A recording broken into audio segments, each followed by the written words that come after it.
Hide that chicken. I'm I'm gonna take my glasses off so I can see you better.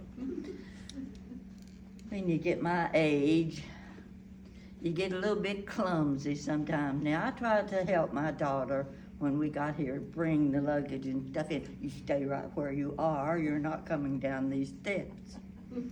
Because you get a little bit clumsy, and you know how it is when you fall. First thing you do is look, see if anybody saw you. I mean, it doesn't matter, broken leg, knot on the head, whatever. Thank goodness nobody saw me. Well, we were discussing the falls I've had through the years. I remember one, we went to New York City during Thanksgiving. We were going to see the parade. I was with my daughter and her family, and we've had dinner. We're walking down the street, it's dark, and all of a sudden I stumped my toe and I went spread eagle all over the sidewalk. Here they come running, you know. Oh gosh, oh my. I'm fine. I get up, as she said, no broken bones, no bruises, no nothing. So next time, well, let's go to last year on my birthday, mind you. We were in Nashville and Franklin, Tennessee, and she and I decided to go out to dinner. Our friends were a little bit sick. They were going to stay at the hotel. So we go to dinner, and we're walking across the parking lot, and there's a little area where trees and bushes are, where they have stones that you cross over. She's a little ahead of me, and I, again, stomped my toe, and I went spread eagle on the ground. But the first thing you do is, what is it? Stop and roll or something like that. Stop and roll. So I rolled over on my back, and there I laid. She comes running over here, let me help you. I said, no, don't touch me, just leave me alone. I can't, you can't get me up. About that time, two young men, handsome young men. I mean, you don't get too old to appreciate a good-looking man, let me tell you. They're carrying their dinner out from the restaurant, and they see me lying on the ground. They come over and they said, we think you need some help. And I said, you take this arm, and you take this arm, and you pull. Because, you know, I'm not that small, and I knew it was going to take a little effort to get me off the ground. And she says, I'll get your purse. So we go into the restaurant. I know something's wrong with my knee, but I can't see it because my jeans are too tight and can't roll the pant leg up and see if you're bleeding or what's happening. We're sitting there waiting for them to call us to our table, and we're sitting there laughing because Mom went spread eagle out in the parking lot. So, time passing, you know. Where I live, in a condo, I had a lot of stuff that needed to be packed up and stored somewhere. So you go out to Walmart or Big Lots or wherever, and you're going to get you some of those big plastic boxes, you know, all sizes of them. Well, I just bought one. It was about this long, this wide, had big red lid on it, and I brought it home, and I just set it down beside the bedroom door. That's usually where I put things, just wherever I happen to see a blank spot, set it there. So I'm going into the bedroom, and I've got a book in my hand, like this, you know, and I'm walking along reading that book. I forget there's a box sitting there on the floor, and I trip over it.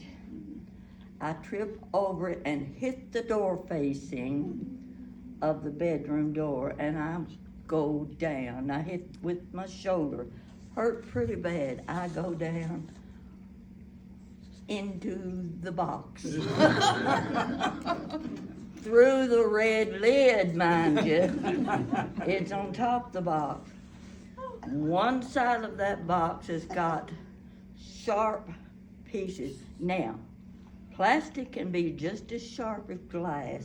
Oh, those shards of On the other side was the red plastic lid with the big shard. Well, I had to be pretty careful. But worse than that was, my bottom was in the bottom of that box. My legs were up in front of me, just like this. I'm looking at my feet up in the air, and I can't get out of the box. Well, I've got this shoulder hurting pretty bad. You know, I don't know how much damage I've done.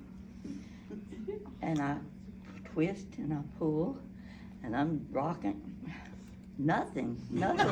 I'm still staring at my feet. What am I going to do? Of course I've got 2 phones in the apartment, but they're in the living room. If I could just bang on the wall, maybe somebody out in the hall would hear me. But they can't get in the apartment. The door's locked. I'll just sit here and die, I guess. Because nobody's going to come looking for me. I mean, there's nobody around that's going to be that interested. So I keep working at it, and I'm having to be really careful about those shards, you know, because it could have been a dangerous thing. And I'm sitting there thinking of my fate.